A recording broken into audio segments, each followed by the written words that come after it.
Topic po natin, tamang pag-inom ng tubig base sa bigat, base sa edad, sa laki ng katawan. Tapos, anong mga sakit matutulungan ng pag-inom ng tubig? Alam ko, maraming controversy sa pag-inom ng tubig. Marami nagsasabi na hindi mo kailangan ng 8 glasses.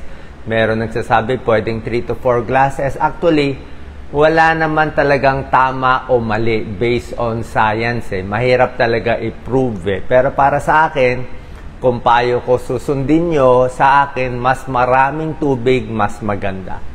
Okay? 8 glasses minimum o mas marami pa, mas maganda. Sa panahon ngayon, tingin ko, mas panalo, mas mahaba buhay. Pero nasa sa inyo. Libre naman yung tubig Yan na lang ang libre. Ang hindi libre, yung kidney failure, ma-UTI, ma-hospital, yun na hindi libre. Pero ang tubig, libre. Hindi ko alam ba't pa natin kailangan tipirin ang tubig. Science-based health benefits of water. Okay? Ang katawan natin, 70% water. Ayan, almost 70%. Pag kulang ka sa tubig, minsan meron ka mararamdaman, minsan wala. Headache, bad breath, nagka-constipate, mabilis heartbeat, pagod. Okay? Pero bukod dito, marami pang iba. Yung iba, nag-heart failure, nagda-dialysis, kidney failure. Marami pa.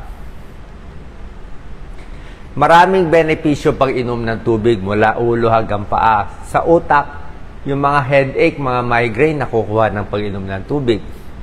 Pag nanghihina ka, iinom ka lang ng tubig. Diba? Pag inaantok, kasi nga nadadry din, nadidehydrate din Mga alcoholic, di ba? Pag uminom ng alak, nadidehydrate sila, ihi sila na ihi. Yung malakas sa kape, inom ng kape, nadidehydrated sila, ihi sila na ihi, kailangan mo rin ng tubig. Maraming tubig, nakakapayat din. Okay? Kasi busog ka na sa tubig headache, joint pains, constipation. Kaya matigas ang dumi natin, di ba? Bakit matigas? Kasi kulang sa tubig. Ito importante. Kidney failure. Pag nagkulang ng tubig, nasisira ang kidneys. Nagkaka-kidney stones. Bakit nagkakaroon ng kidney stones? Tubig lang ang panlaban yan. Pero pag kidney stones, maraming tubig. Baka 8 glasses of water, hindi na pwede. Baka 10 hanggang 12 basong tubig pag kidney stones na. Pati bago matulog, inom ka maraming tubig. Gigising ka talaga madaling araw. 1-2 beses para Paano kidney stone na Nagbuo na May UTI. Para gumanda ang balat. Tubig din. Hangover. Ang katawan natin, ayan 70% water. Ang lungs natin, 90% water. Okay? Brain natin, 75% water. Dugo natin, halos lahat tubig. Skin natin, 80%. Muscle, 75% water. Kahit ang buto mismo, 25% water. So, kailangan mo talaga. Kailangan ng atay natin. Hindi gagana yung atay, yung metabolism, pag walang tubig. Pag digestion, paano tutunawin ng tiyan, ng bituka kung walang tubig? Laway, kailangan mo laway. Di ba? Pag kulang ka sa tubig, dehydrated ka yan. Pag inom ng tubig, paggising sa umaga, ayan 2 to 3 glasses. 1 baso paggising, habang kumakain, 2 baso. Mula tanghali, ayan hanggang hapon, 2 to 3 glasses ulit. Bago matulog, 2 baso, 8 glasses. Pero sa akin, medyo kulang na 8 glasses ngayon. Depende kung nagtatrabaho ka sa labas. Diba? Paano kung global warming, sobra init ngayon, sobra humid, pinagpapawisan ka, kulang na 8 glasses. Baka 3 litro. Yung mga mataas ang creatinine, may kidney disease, stage 1, stage 2, stage 3, tanong nyo sa nephrologist niyo. Sasabihin niya sa inyo, ang kailangan yung tubig, usually 3 litro or 12 glasses of water. Okay, ganun karami.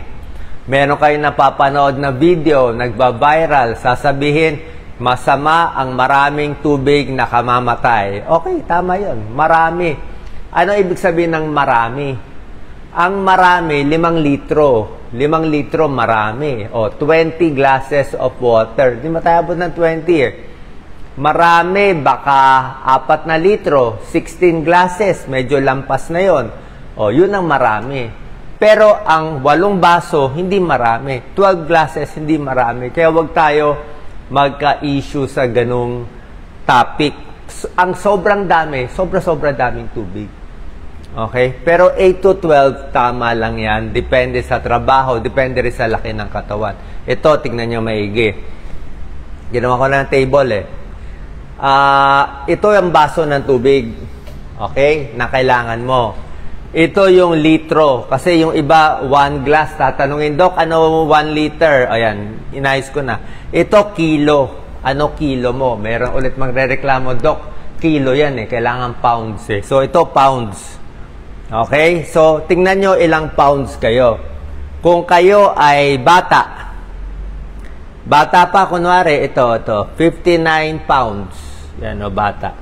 So, pag bata, mga 3 to 4 glasses pa lang in a day. Bata pa eh. Pero pwede na mas marami kung bata eh. Kung ganito, 119, okay? 119 pounds o 54 kilos, mga 6 to 8 glasses of water, 1.5 to 2 liters, pwede. Katulad ko, 158 pounds ako, lalaki, 8 glasses of water. Mas mataba ka pa, 10 glasses of water. Pero itong graph, sa tingin ko ngayon, medyo mali na to eh. Ito siguro para sa mga nakatira sa malamig na lugar eh. Pang-Amerika to eh. Sa ating kulang na to. Yang ito sa mga babae, 120 pounds, 6 glasses, kulang to sa tingin ko. Mainit masyado sa atin. Sobra kang mapapawisan. Pwede kung nasa office ka lang buong araw naka-aircon. Pero pag lumalabas ka, messenger, may trabaho, pinapawisan, dagdagan mo 2 basong tubig. Yan ang maximum, mga 14 glasses of water. Pero depende pa rin yung mga runner, yung iba, mas marami pa. Tulad na sinabi ko, para sa tiyan, para sa balat, pampapayat, kahit sa dugo. Paggawa ng dugo, kailangan din tubig. Paggising sa umaga, very important. 1-2 basong tubig. Magbabaon ka rin ng tubig sa trabaho mo. Kung gusto mo tsaa, pwede rin. Gusto mo lemon water, pag-usapan natin.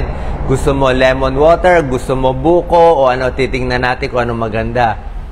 Yan, every meal may tubig, bago matulog, tubig, maraming sakit, sa kidney, sa utak, sa puso, sa tiyan, many disease, kahit sa arthritis, may tulong po. Pag-usapan lang natin konti, lemon water tsaka coconut water. Lemon water, pag konting lemon lang, di parang baliwala lang. Pero pag dinamihan mo konti, syempre may dagdag benefit siya bukod sa sinabi ko pa. Okay? Ang dagdag benefit niya, ayan, pwede mo lagyan lemon water. Huwag lang sobrang tapang, Siguro sa 1 litro, kalahating lemon lang siguro. Kalahating lemon. Ayan, hydration, para sa utak, sa constipation, kidney stones. Ito, pareho lang to sa tubig eh. So, hindi siya added benefit ng lemon water. Ito, vitamin C. Siyempre, dilagyan mo na ng lemon eh, so vitamin C na, may dagdag benefits. Para hindi magkasakit, di ba? Weight loss, pwede, pareho, tubig o lemon water. Baka ayaw mo yung walang lasang tubig, gusto mo may lasa, pwede rin. Ito pwede mo gawing alternative, di ba? Ayaw nga natin ng soft drinks, ayaw natin ng iced tea, ng matatamis, kaya lemon na lang. Sabi nyo, walang lasa, at least ito may lasa. Imbis na matatamis, ito pampalit mo. Yung iba kasi ayaw ng tubig. Prevents kidney stones. Yung tubig mismo nakaka-prevent ng kidney stones. Pero yung lemon may citric acid. Yung citric acid, kumokontra din sa paggawa ng kidney stones. So, pwede rin to. Pwede rin to sa may kidney stones. Digestion, tubig, lemon water, pareho lang. Ano naman po side effect? Ang tubig walang side effect. Pero itong lemon water, ang pinaka side effect lang kung masyado matapang. Kung konting lemon lang, pwede na. Kung nagtitipid kalamansi, konti lang pwede na. Huwag mo na lagyan ng sugar. Kung sugar, matamis din, nakakataba. Pero yung side effect lang niya, mainly, kung masyado matapang, baka masira ipin, baka medyo mahapdisat yan. Yan lang konti, mahapdisat yan, masira ipin, yun lang naman. Pero otherwise, okay naman siya. Next, coconut water. O, sabihin mo, Doc, ayoko tubig eh. Gusto ko buko. Okay? Sige, ito ang problema sa buko. Ang tubig, 0 calories. Ang tubig hindi nakakataba. Kala nyo lang nakakataba. Ang buko, may 44 calories bawat baso. Isang buko, mga 2 baso yon, 88 calories. Kainin mo pa yung laman, 100 calories. Almost 200 calories pag malaki yung buko. So, ito, hindi siya unli kasi pwede kang tumaba. Benefits ng buko, ganun din. Pero ito kasi, bukod sa tubig, may potassium siya. Mga pinapawisan. Para siyang sports drink. Para siyang energy drink o sports drink. Potassium, sodium, calcium. May dagdag siya. Yan, huwag din sosobrahan. Ayan, no? Marami siyang nutrients. Tulad na sinabi ko, di ba? May carbohydrate siya pa. May konting protein. May antioxidant pa ang buko. Maganda rin.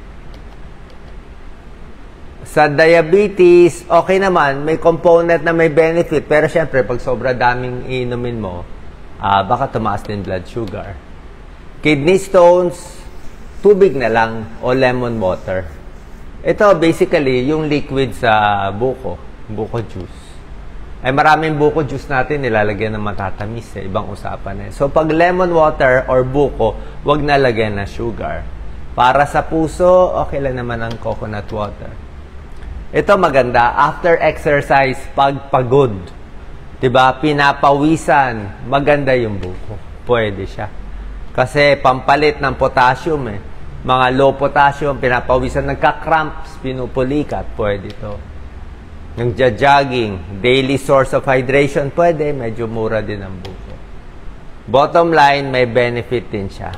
Okay? So, sana po nakatulong to. Tubig lang, pag kulang inom nyo. Paano malalaman kung sobra o kulang ang tubig? Tignan yung kulay ng ihi. Pag ang kulay ng ihi nyo masyado ng madilaw, very yellow, very orange, kulang na kayo sa tubig, habulin na natin. Dapat hindi na po kayo inuuhaw. Pag nauuhaw kayo, ibig sabihin, dehydrated na kayo. Kulang na. So, wag na hintayin mauhaw. Bilangin nyo 8 glasses. On the average, pwede up to 6 to 8 kung medyo maliit ang katawan. Pero kung malaki ang katawan, mas marami ang kailangan.